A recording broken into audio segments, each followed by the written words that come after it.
inreview.com.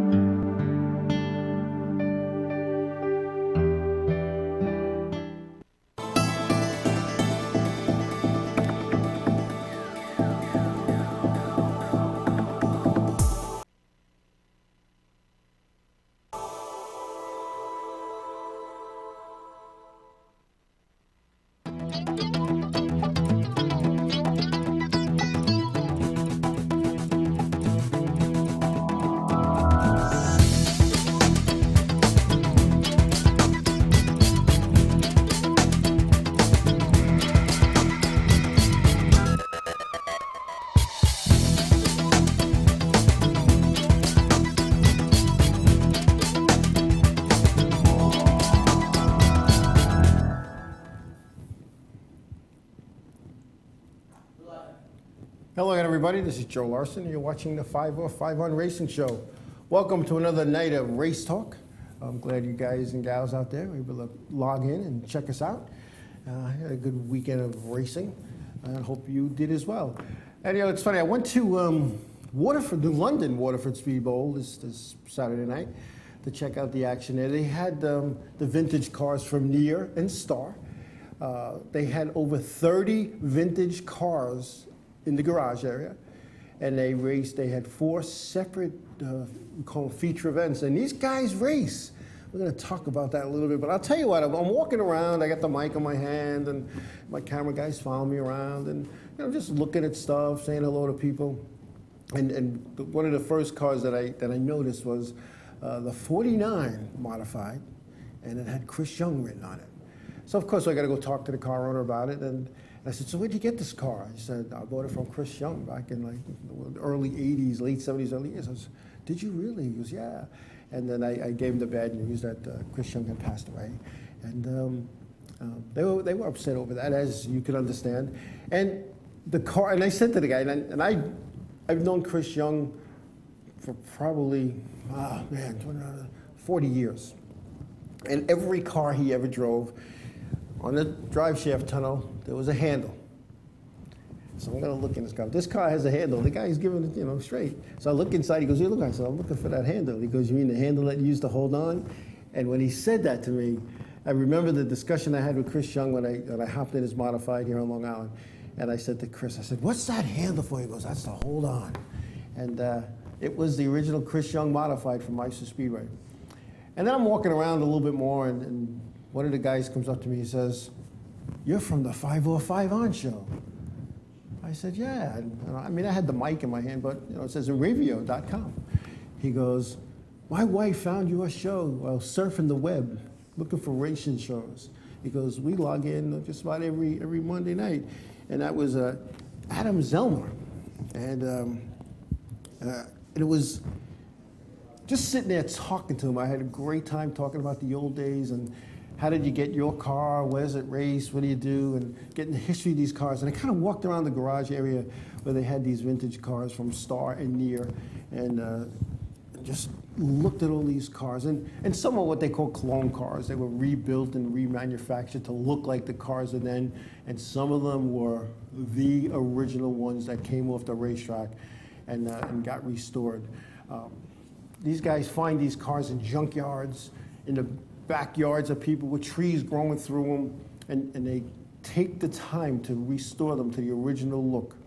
And I'll tell you what, this is definitely a labor of love, and you have to be into this sport to do that. You have to really want to do this, because they go racing, they don't get paid, they're not racing for money, they're racing for a purse. Some racetracks don't even charge them to come into the pit area because they're putting on the show, as did the new London Waterford Speed Bowl, from what I understand. They just came, they gave them a section of the pit area, and when I tell you, I said earlier in the show, 30 cars were there, the modifieds and sportsman mods. It was incredible.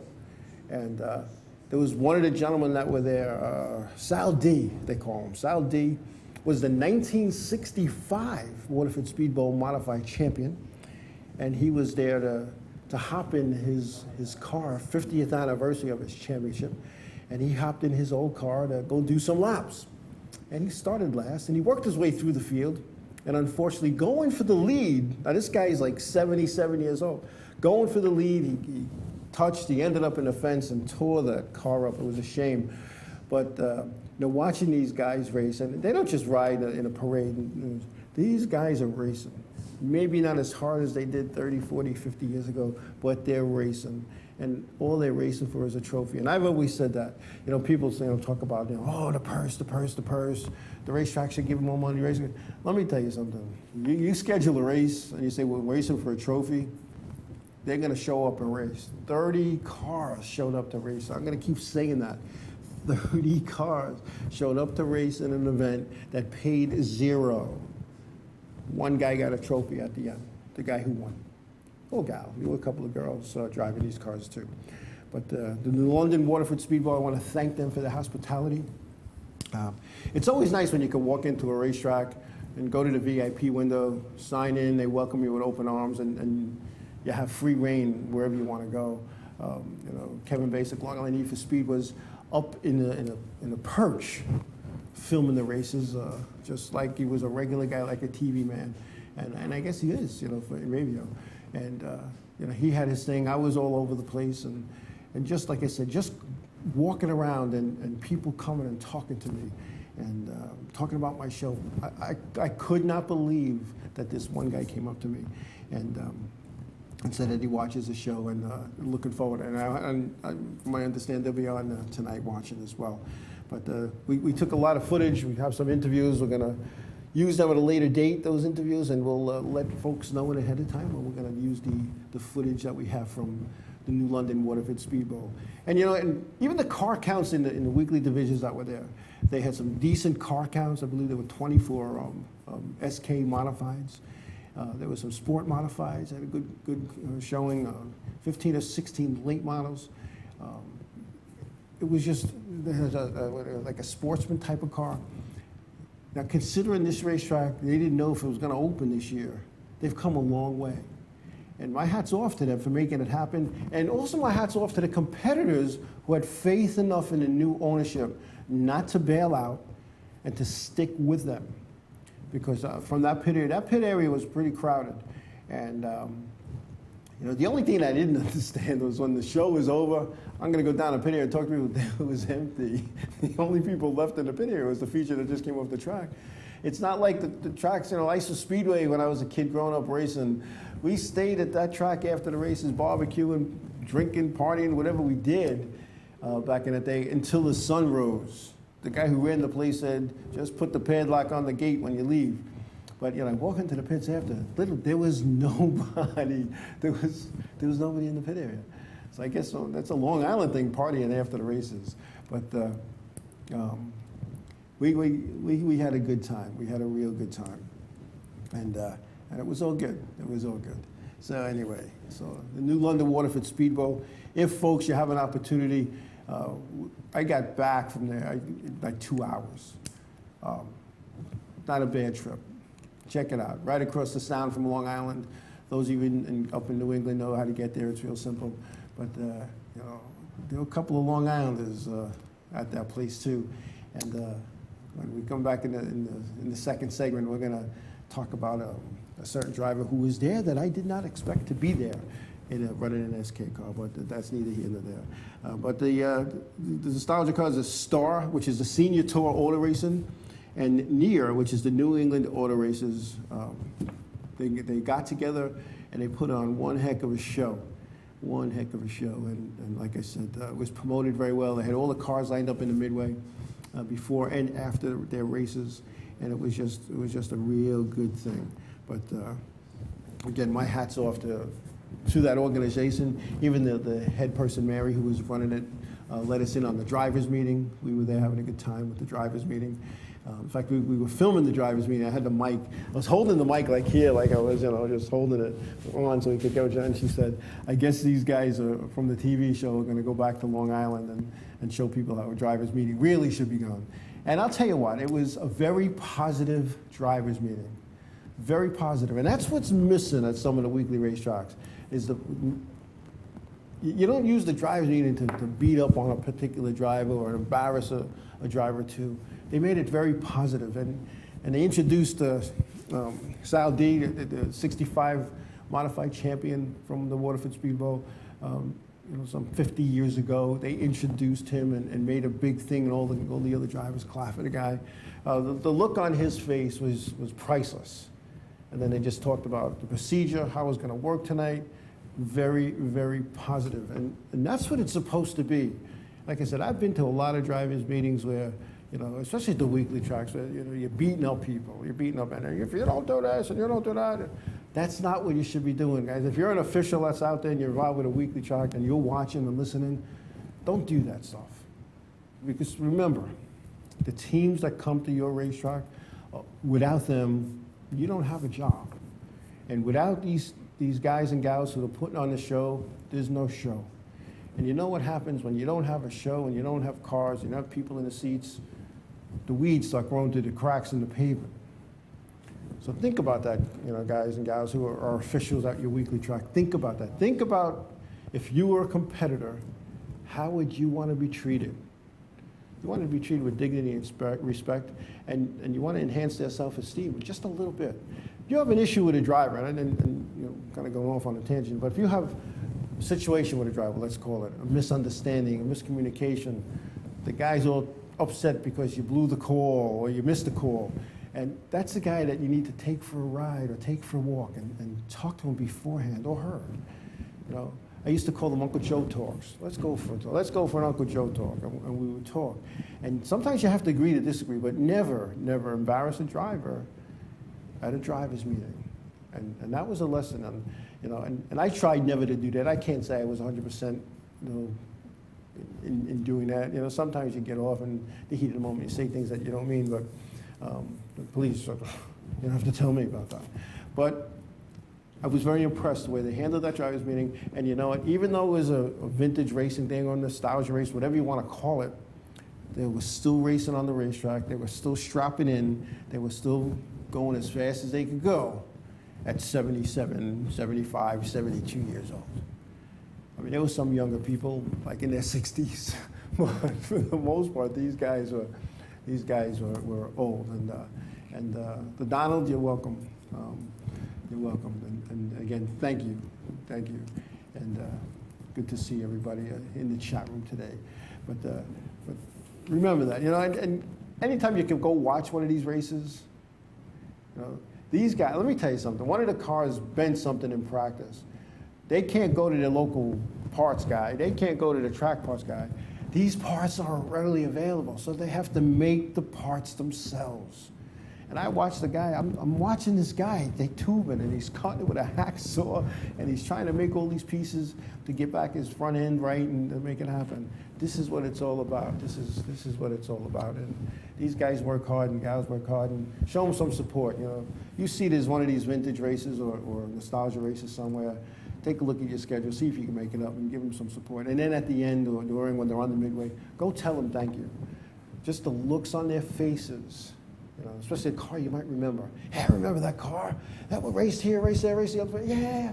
And they get all excited because they're not doing this for the money. They're doing it for the I don't know why they're doing it, for the joy, for the love of the sport. And that's what it's all about. That is what it's all about. So that was my Saturday. I had to take care of some business at the same time, but it's always fun when you have to double duty. But that's a whole nother story for a whole different show. Maybe that would be like on a Steve Wilkos show or Jerry Springer. But anyway, I had some fun with that. But Sunday, I did something I have not done in well over 10 years, and I went to the go-kart races at my local racetrack to watch my daughter Erin. Who was in her second event in her champ kart. Erin raced go-karts back when she was like 7, and she's 23 now. And she's got her own thing going. She made it happen. She went and bought a car, motor, a whole bit. And her boyfriend, Vinny Delaney, is, the crew chief mechanic, hauler driver, the whole bit. And just going and watching the preparation, it brought back memories. All of my kids raced go-karts at one point. My son Joe, Jessica, Erin, Kerry. They had a great time doing it, and I look back at the memories, and that's the beginnings of family time. Family time, very important, especially in this day and age. Very important to support your your family, your kids, and whatnot, and what they love doing, and vice versa. If you have your husband or wife involved with racing, it's good to support them with that as well. But it was a good deal watching the race. Only a second time out in the Champ Car, and all good. But we're going to take a break. When we come back, I'm going to talk to you about a surprise driver that was at the London Waterford Speed Bowl, and not at his tour race where he was 9th in points, when we come back.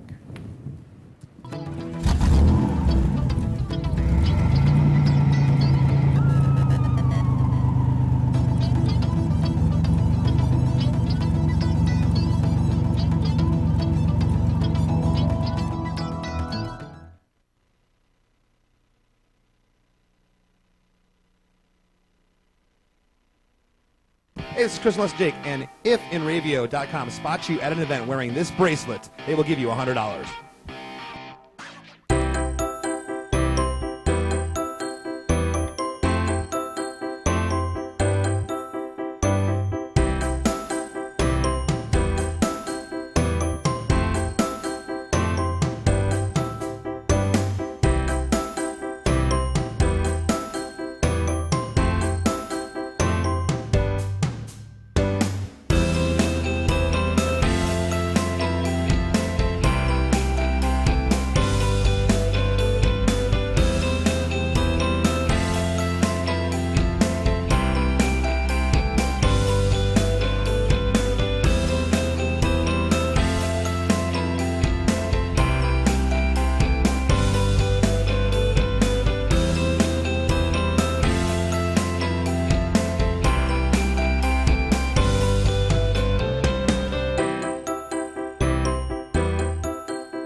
Hey, I'm Raul Panther. And I'm Commander B. Hawkins. And I'm Merch Weller. We're some of the proto men. If we see you without this bracelet, you're punching the But if you have this bracelet from InRavio.com, you can win $100. Put one of these on, or else. For over 60 years, Hanson Carpet has put the customer first, providing only the finest quality products and service. And Hanson Carpet is so much more than just carpet. We also carry a wide selection of window blinds and shades, and our licensed and insured technicians can service any of your flooring or window covering needs. Browse our huge selection of laminate, carpet, linoleum, vinyl, and tile. Stop by our showroom today or visit HansonCarpet.com. No matter what your project, Hanson Carpet has got you covered. The world of advertising has changed. Radio, TV, and newspaper revenues have declined drastically. Why? Because businesses have realized that advertising return on investment isn't what it used to be. So what can we do about it? Well, that's easy. Advertise online. Own a local restaurant, real estate agency, or even a national retail chain? Whatever your business, InRavio can get your message out there. And we can do it at a fraction of the cost. Call today and see the difference for yourself. This isn't TV. This isn't radio. This is InRavio.com.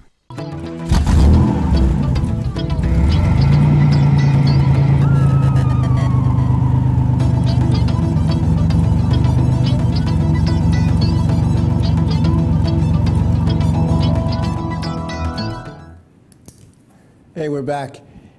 So Race Day Connecticut posts this thing in the social media that TC, Ted Christopher, NASCAR Whelen Modified driver, was going to miss the event at Monadnock, where the Whelen Modified Tour competed this weekend, to run the SK car at the New London Waterford Speed Bowl. And I was like, no, that can't be. The guy's 9th in points. There's no way. He's not, you know. Sure enough, Ted Christopher's car was in the garage area at New London Waterford Speed Bowl. Ted Christopher missed the event to race at the New London Waterford Speed Bowl for very, how do I say that? For a bunch of different reasons. Ted Christopher, the 2008 Whelen Modified champ, and the third winningest driver on the tour, decided to miss the event and go to Waterford. TC dropped from 9th to 14th in the points with that decision. And one of the reasons TC said, and as he was quoted, is, "My fun meter is pegged on the bottom and my money meter is pegged at the top." So basically, he's not having fun. 9th in points, and he realizes that the way the competition is and the competitiveness of the Wheeler Modified Tour, being ninth in points, in his opinion, at the halfway mark is going to be a tough hoe to battle to be in the top 5 in points, and he's not wrong. I was involved with that series for a long, long time, and I'll tell you what, at this point in the year, the top 5 just kind of shifts a little bit. And Ted wants to concentrate on national points. I believe he's like 8th in the state points. And Keith Rocco, who was the point leader at the New London Waterford Speedbowl in the SK with 4 wins, and Teddy has 3, missed the event at New London Waterford Speedbowl to race the tour car. So Ted looked at that as an opportunity to bump up.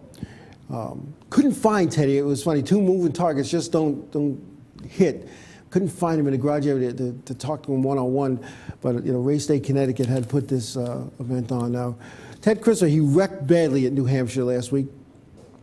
And, you know, again, with his 4 wins at the New London Waterford Speedbowl, and Keith Rocco with 5 wins, went up to Monadnock. So it only made sense for Ted. You know what? I don't have the money to fix this right away because I want to come back strong for Stafford, and that's what he was quoted as saying in Race Day Connecticut. So what he did was he's going to go to his local track, run the SK. Kind of reminds me of the old days when Richie Evans and Jerry Cook were come from upstate New York and how they'd send an empty hauler to east on the highway and so the other guy would go west and get there and wait a minute, I just saw your car going. Well, we just wanted to come here. You know, those are the things, and those are the things that went on years ago. And a little strategy on Teddy's part. He's not going to win the championship, and he has in the past. He's a champion tour driver, but he's looking at the big picture, and the big picture is national points. National points. National points pays a lot of money. You take your best 18 finishes, and when you race in Connecticut, you have a lot of opportunities to secure points. Not like when you race on Long Island, where that's the only place you can go in your state, unless you want to go all the way upstate to Chemung, you know, to race your tour type modified, which is the feature division here on Long Island. And why not? These guys haven't, when you take your best finishes, see on Long Island here, they only race so many times, and that's why they have twin races for the modifieds here on Long Island. And you know, so their best finishes are what they have. Now, one of the things I don't understand, and especially the Long Island guys, these guys work hard. They work hard. They spend as much money as everybody else on their modifieds, and they show up every week to run. Somebody needs to explain to me why, and 22 Figure 8 is in the chat room, how was the crowd when there was no modifieds there? Why you would give your feature division off when they need that night to help them get their state points, which in turn become national points. Who advised? Who made that decision? It's a rhetorical question. Nobody's going to answer it here. Nobody's going to call me up or send me a text or a message, and they're going to take it as bashing. And you know what? I don't really care. It's 2015. That was a mistake. That was a mistake. And you know, then you're taking state point potential championship titles potentially away from a guy by giving them a night off. If it's a financial thing, oh well. If it's a thing that you just decided, you know what, let's give them a night off to give them a break. Because people in the social media were saying, well, they gave them a night off because Monadnock was running and all the locals are going to go up there. That's not the case. That was not the case, not even close to being the case. They've never done that. They've never given the modifieds off at the local track here on Long Island because a tour race was racing somewhere. If a tour race was racing, you know, across the island, you know, all right, maybe, you know, you'll get them off. Just the way Caraway does down south, they don't schedule shows on nights that Bowman Gray's running or the Southern Modified Tour. That's why the Southern Modified Tour kind of takes a little hiatus for a month or so because they don't want to compete with Bowman Gray because Bowman, the stadium, that's where you want to be. So I don't understand that, but I understand Ted Christopher's thinking. He's looking at the big picture. I know Teddy Christopher a long time. He's a tough competitor. Up until I became a tour official, the only thing I knew about Ted Christopher that he had the 3 bump rule. 1 bump, I'm here. The 2nd bump, I'm coming. The 3rd bump, you're going, and he's going to go by you. And a lot of people said he was a dirty driver. I watched him race from 2003 to 2013, I guess it was. Was it 13, 14? I don't remember. And I watched him race, and you know what? He's not a dirty driver. He's a tough driver.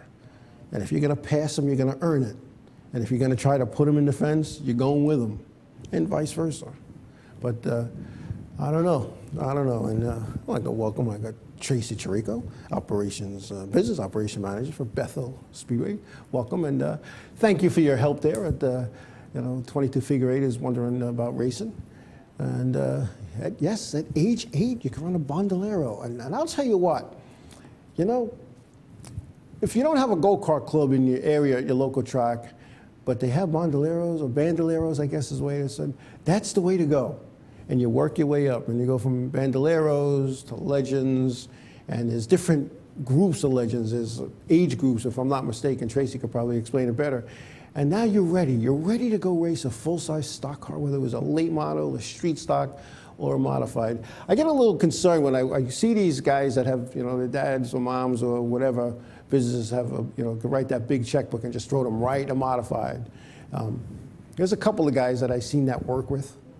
I think Mike Andrews here on Long Island, he went right from go-karts or champ karts into a modified, did fairly well, as did Eddie Brunhutzel III. He did play with a late model a little bit, but he basically went from a champ kart to a modified.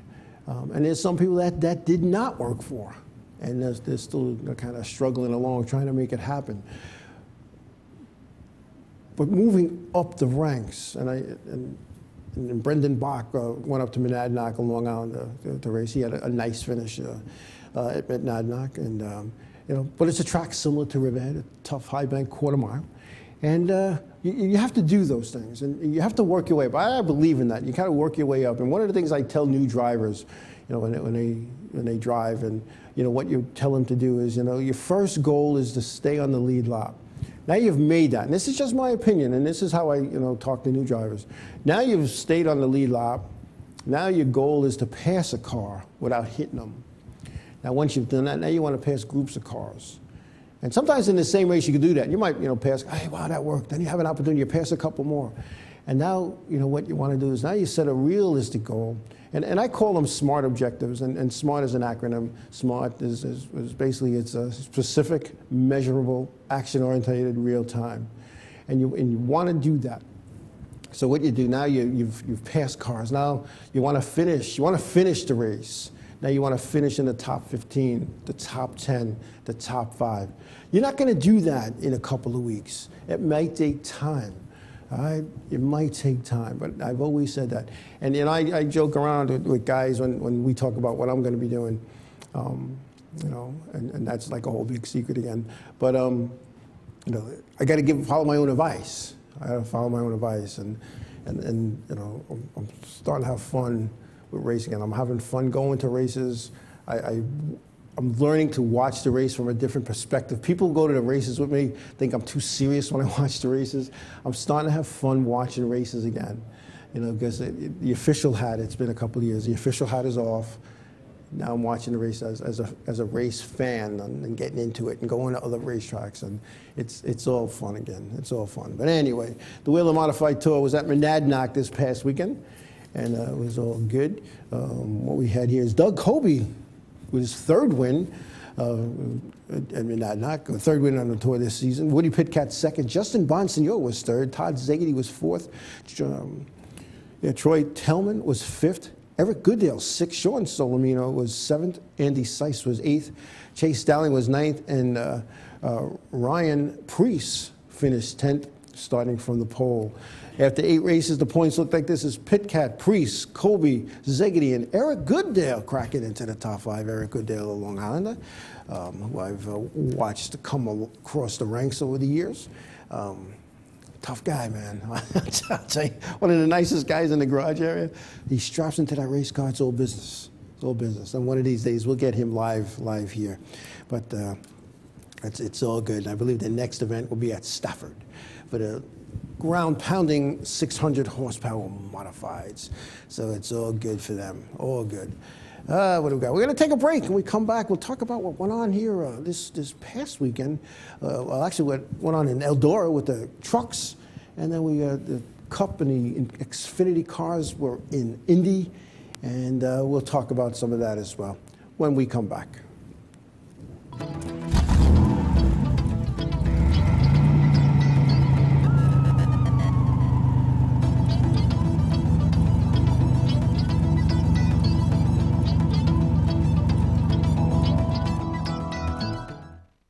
What's up, guys? We're Scano Fair, and we're here with Enravio. If they catch you at a show with one of these bracelets, you will win $100. That's a lot of money. So get a bracelet. Do whatever it takes to get that. Hit them up online.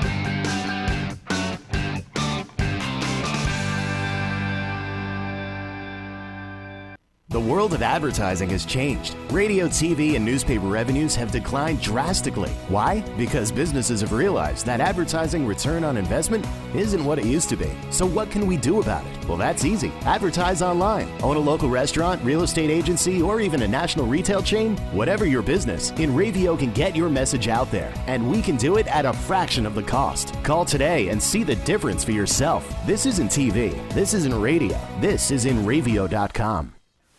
Hey, I'm Raul Panther. And I'm Commander B. Hawkins. And I'm Rush Well. We're some of the Proto Men. If we see you without this bracelet, you get punched in the But if you have this bracelet from Enravio.com, you can win $100. Put one of these on, or else.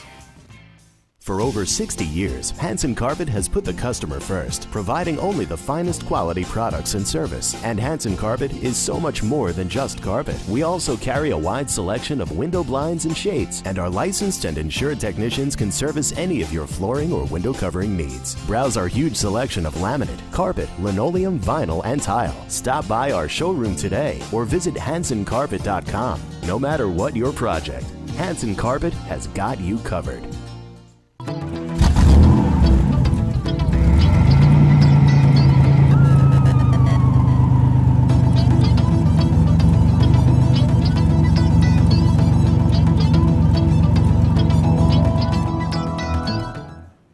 Hey, we're back.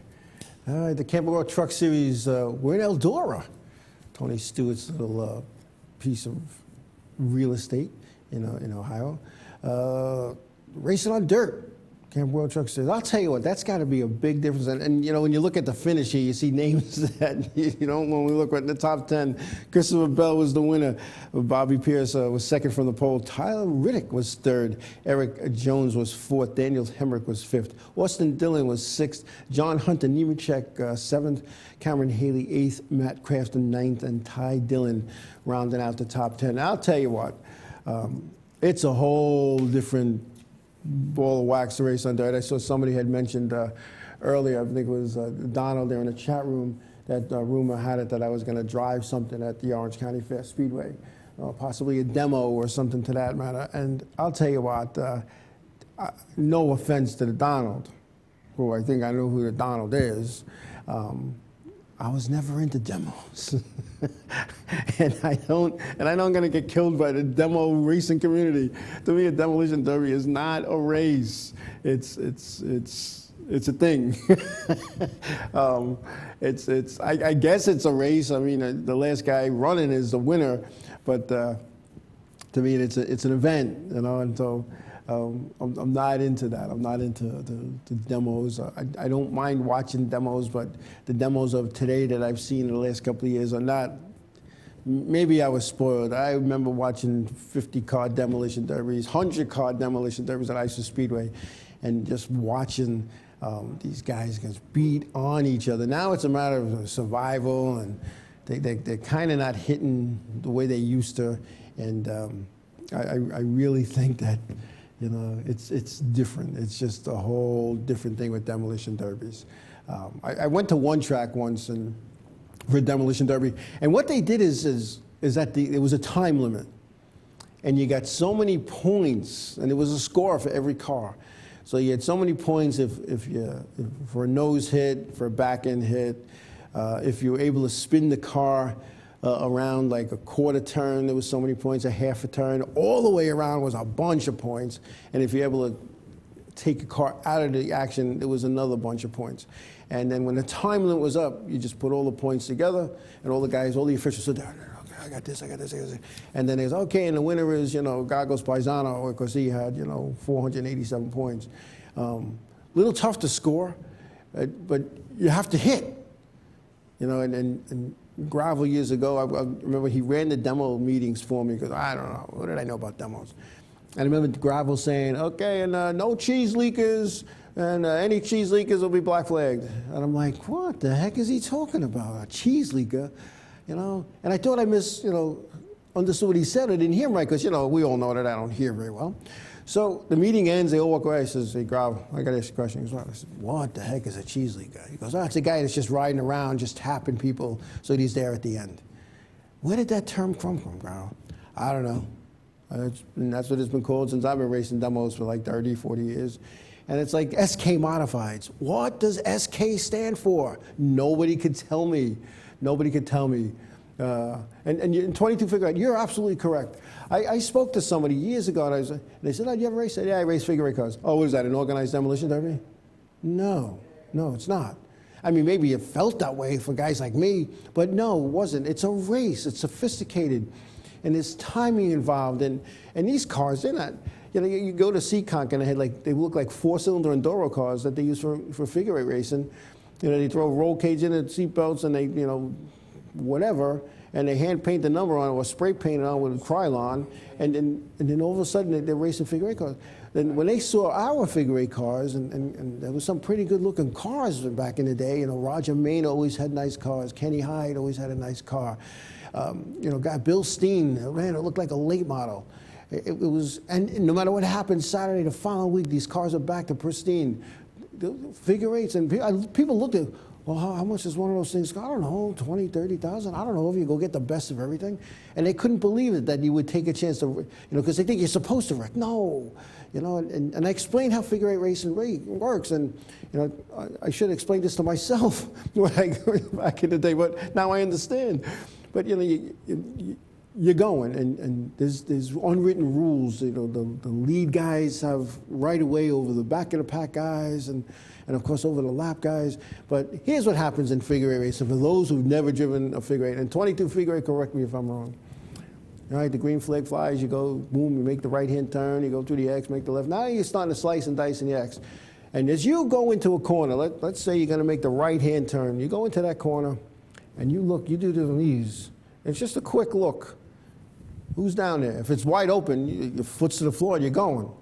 But if there's a car down there, you have to in your head say, am I faster than that guy? Because I'm faster than that guy, I'm going to clear it. He's going to crisscross behind me. If I'm slower than that guy, which could be, you got to time it so you crisscross behind him. Sometimes you see a hole. Am I going to make it? Sometimes you got to go wide down a straightaway. Sometimes you got to keep it tight. There's a lot of thinking in figure eight racing.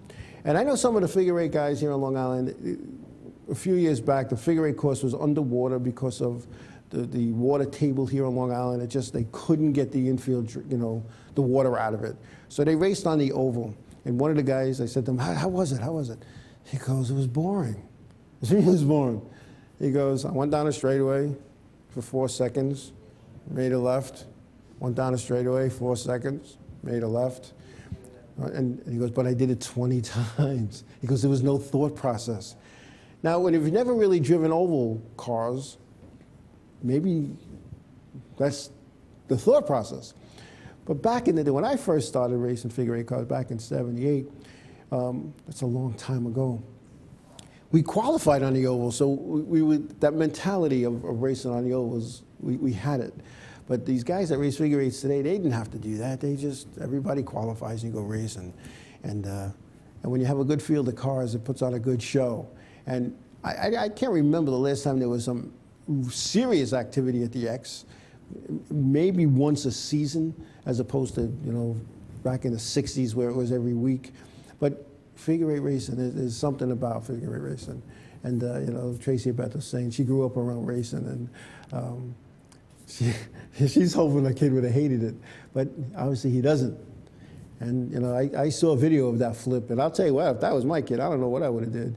But he was fine, and, you know, he's doing very well. And her son Brian, I remember when he was born, you know, when you get to a certain age, you know, those things happen. You know, people are getting, these young kids are getting older and older, and I'm still staying the same age. But it's all good. But anyway, figure eight racing. I'll tell you what, I'd like to have a figure eight night here on the show and have a couple of figure eight guys sit round table and just talk figure eight racing. I'm going to set that up. I tried to do it last year, in the winter, but it was just tough with the holidays. Try to get everybody together. We're going to do that. And 22 figure eight, you're going to be one of the first guys to come down. Hopefully, you know, have time in your busy schedule. We won't do it during hockey season, trust me. But anyway, that's what we got. That's what we got. Hey, what do we got here? All right, Xfinity. The Xfinity cars were at Indy, and Kyle Busch won from the pole. He's just, since he's been back from that injury, he's having a phenomenal season. Ryan Blaney second, Daniel Suarez third, Paul Menard was fourth, Elliott Sadler was fifth, Kevin Harvick sixth, Kyle Larson was seventh, Regan Smith eighth, Ty Dillon ninth, and Chase Elliott rounding out the top 10. In the Cup Series, Kyle Busch wins again. Kyle Busch, he's just tearing it up since he came back. Joe Logano second, Kevin Harvick was third, Martin Truex Jr. fourth, Denny Hamlin was fifth, followed by Clint Bowyer in sixth, Matt Kenseth in seventh, Kurt Busch in eighth, Kyle Larson ninth, and Brad Keselowski rounding out the top 10. Carl Edwards, who started on the pole, finished 13th. Now Kyle Busch, he swept at Indy, the Xfinity and the Cup Series this weekend at Indy. Is his fourth Cup win at a 5 in the Sprint Cup Series. The kid is just tearing it up, and I call him a kid. And so many people were talking to him today, and you know, it was, I should say yesterday, I saw the interviews today, and what they asked him, they said, did his injury change him? As we all know, he broke his leg early in the season at Daytona. Did his injury change him? And he kind of chuckled at it and was like, I'm going to tell you something. In my opinion, it did. And I'm going to tell you, I could talk from experience. I had that record in '96. It was, you know, whatever, 19 years. And September 1st will be 19 years. And I didn't, I did laps. I took a few modifieds out in practice. Kenny Hyde used to always let me take his figure eight car in practice. There's a few guys. Andy Lockberry let me take out his late model, Doug Cooley. All I had to do was ask. And a lot of times they said yes because I was the chief steward, but a lot of times they knew I just wanted to do laps. But I didn't race a race until, I don't know, like maybe 4 years ago. I ran a truck race here on Long Island. And as I was doing, you know, we got a quick practice. And I don't know, I just still, I was a little nervous. I'm going to tell you, I'll be honest with you. Everybody, yeah, we're good to go. I was a little nervous. Now the race starts, I'm starting like 30th. I'm starting weighing it back. And I ended up 6th, I believe, that day. But you know what it taught me? It taught me patience, because I didn't want to wreck. And patience in racing is a big thing. You know, I used to, no matter where I started, I wanted to be the first guy after the green flag flew. I wanted to be the first guy across the line on lap 1. And I pushed and banged and beat, you know, to try to do that. And many times I was out of the race by lap 2. But here I was just cruising around, and somebody came and they gave me some advice. They said, you ever run a race this long? I said, no. He said, protect the nose and you'll be fine. So I just went, I just held my line, and I had 50 laps to go, and I just picked them off one at a time, one at a time, one at a time. And I don't think I pushed anybody out of the way. No, not the first race. I didn't push anybody away. But the patience that went along with that, and part of it had to do with, hey, you know what? I bent one of these things up, and I bent myself up. So I'm just going to take it nice and easy. Just hold my line, hit my marks, keep the rhythm. Because for those who've ever raced, it's a rhythm. It's a rhythm. On the gas, off the gas, on the gas. hit your marks and consistent lap times. And I was doing that.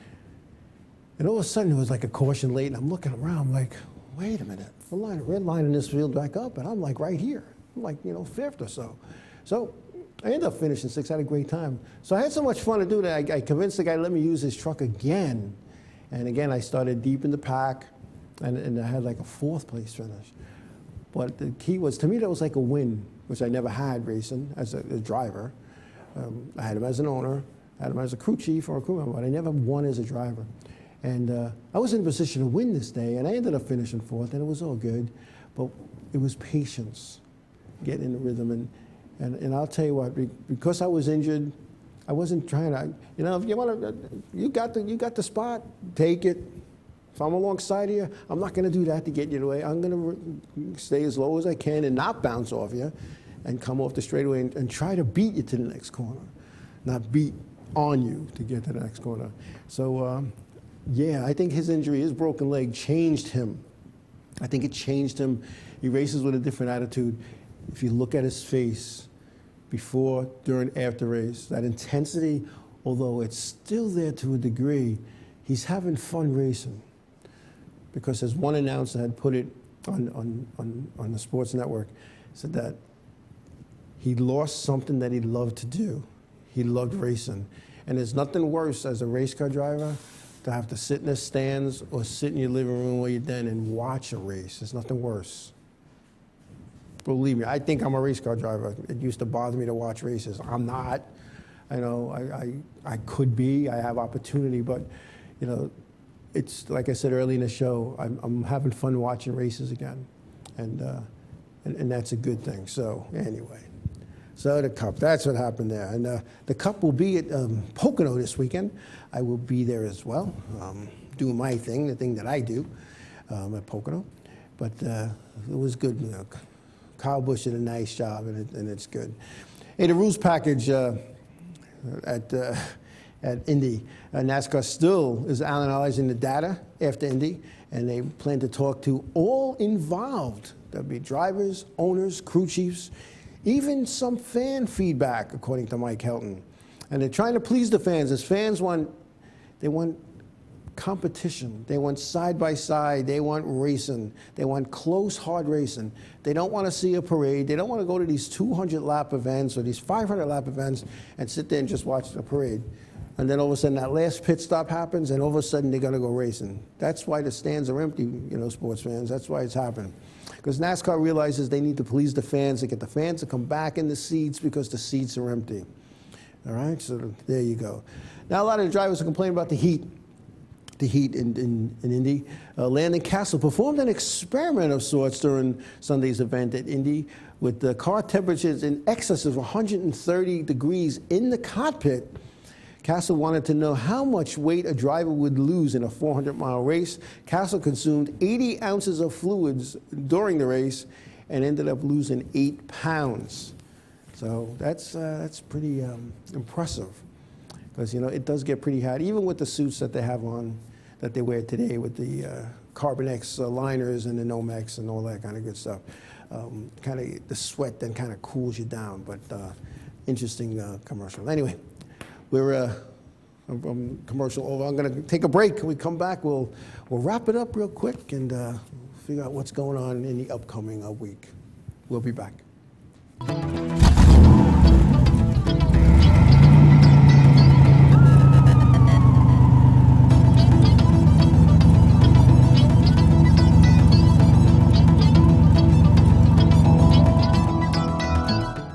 Transmission of lice occurs from being in the wrong place at the wrong time. Like catching a cold or a flu. You have guaranteed peace of mind in every bottle of Got Lice because all of our products are completely natural. And organic. But strong enough to cover all your lice removal needs while being safe and effective. Our professional technicians are specially trained with our exclusive proven technique to successfully comb out head lice. We come right to your home at your convenience. Whenever you want us. We bring everything needed to perform a successful and complete comb out while eliminating your head lice. And we leave you with our exclusive complimentary products to use for the next 10 days following our treatment. For free. Our technicians also check all family members who have been exposed to lice. Please visit us on our website today at gotlice.co or feel free to call 24 hours a day, 7 days a week at 646-257-0121.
The world of advertising has changed. Radio, TV, and newspaper revenues have declined drastically. Why? Because businesses have realized that advertising return on investment isn't what it used to be. So what can we do about it? Well, that's easy. Advertise online. Own a local restaurant, real estate agency, or even a national retail chain? Whatever your business, InRavio can get your message out there. And we can do it at a fraction of the cost. Call today and see the difference for yourself. This isn't TV. This isn't radio. This is InRavio.com.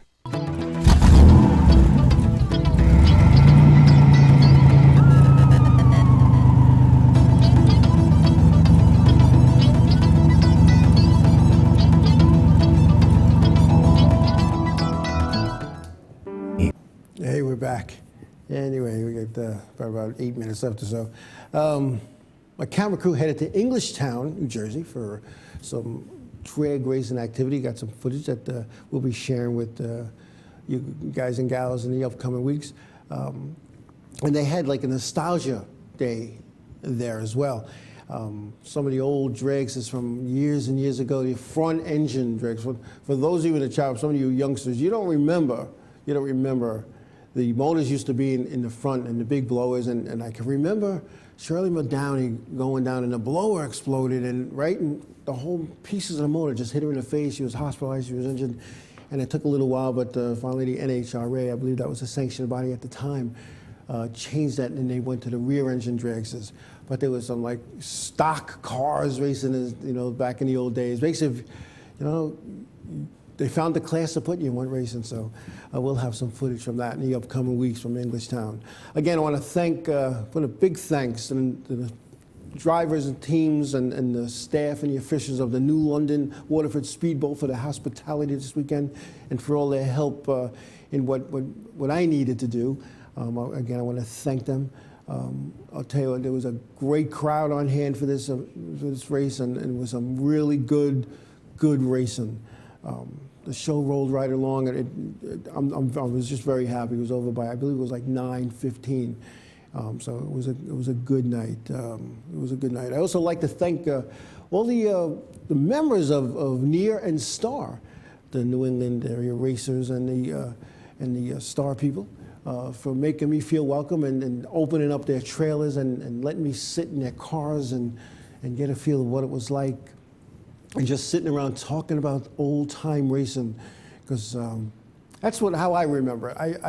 I really, really remember going to the races, and I saw 22 Figure was saying he's going to take his girls to the races one of these days, and like his dad did when he took them to Isom. Now, my dad was so against racing, but I have such great memories of going to Isom Speedway and Freeport and even Riverhead as a kid with my grandfather, and just watching the races, sitting there watching the races. And I can remember asking questions in the beginning, because what did I know, but just spending that time. The 22 Figure Eight, like you have those great memories of going with your dad, and now it's time to create new memories. And I remember taking my kids to the races, and then they got hooked. I mean, hooked. My one daughter's an official, my other, and races, champ cards. My other daughter walks around the track. I call her a track rat. She's been there since she's born. because that's what we do. And somebody said that to me, that's what we do. We race, and we go racing. And you know what? Yeah, we do. And it's all fun. And, you know, yeah, it's just like everything else. It's not always fun. It's not always fun and games. There's some seriousness that happens and goes on. But you know what? You go and do it. We love this sport. And, you know, tracks are closing down all over the country, all over the world for that matter, because the property becomes too valuable as anything, you know, other than a racetrack. Racetracks just, you know, think about it. You have a racetrack in your community, in your town, wherever, and they're taking up 10, 15, 20, 30 acres. And what do they use? Maybe 25 times a year. Whereas you could put something there that's used 24/7, like maybe a cookie factory. I'm not saying to do that, but you know, when you think about these things, when you think about the memories that are created with race teams and racing families, it's always, you know, generation, second generation, third generation drivers today, just enjoying the races and going. And I, you know, like I said, in my family, it skipped a generation. My dad was so against racing. It was funny. And as he got on in years, and in his last year of life, he said to me, and I guess this was his way of saying, wow. And he said, you know what, I might have missed the boat on this racing thing. Because he was watching, and the fans and the stuff that goes on in the midways that they showed on TV, and the people buying the jackets and the hats and the shirts. And he's like, you know what, you know, I missed the boat. And he started watching them, but excuse me, and what he did is there was this old guy, Dick Trickle. Some of you folks might remember Dick Trickle. That became his guy. He actually went out and bought a little Dick Trickle die-cast and had it on his desk because the guy was old, smoked cigarettes, and it was my dad just took a liking to Dick Trickle. But yeah, anyway, and before we go, prayers to Buddy Baker as he's fighting this battle with cancer. Buddy Baker, Sprint Cup driver from back in the day, an announcer on TV for the races. He's fighting a battle with cancer. Keep Buddy Baker in your prayers. You know, it's just one of those things. It's one of those things that you have to face in life as we get older. Just whatever. But prayers to Buddy Baker, and prayers to his family to give them strength as they go through this. It's not an easy road. Both my parents suffered that, and a couple of my friends as well. So it's not an easy battle. It's not. Anyway, we're gonna wrap up. So Pocono, we got the trucks and the Sprint Cup Series of Pocono this weekend. I will be in attendance at the event doing what I do. And when you guys can figure it out what I do, let me know. Because it's different at every facility. But I'm looking forward to Pocono. I'll be there for the weekend. And we'll come back with some good stories from Pocono. And, the modifieds are going to be at Stafford in the next couple of weeks, and it's all going to be good. So anyway, wherever you're going to go racing this weekend, I want you all to be safe. And you know what? If, like, again, I'm going to say it again. If you can go to one of these nostalgic or vintage race events, well, check it out. Check it out. And I know they're scheduled to come to Long Island in a few weeks, but check it out. Go up to one of those guys, thank them, ask them questions. Their face lights up, especially some of these guys in their 70s. And I spoke to a driver, he raced 50 years ago. He was all excited that I had to put a microphone in his face. Hopefully we'll have those interviews in the upcoming weeks, but it's all good. So anyway, wherever you're going this weekend, folks, please be careful. Please be safe. Remember to tell somebody you love them, give them a good hug, because you never know when you're going to be able to tell them and give them a hug again. And be safe, enjoy. We'll see everybody next week here at the 505 On Show at InRavio.com. Have a good week, everybody. God bless you all, and we'll see you next time.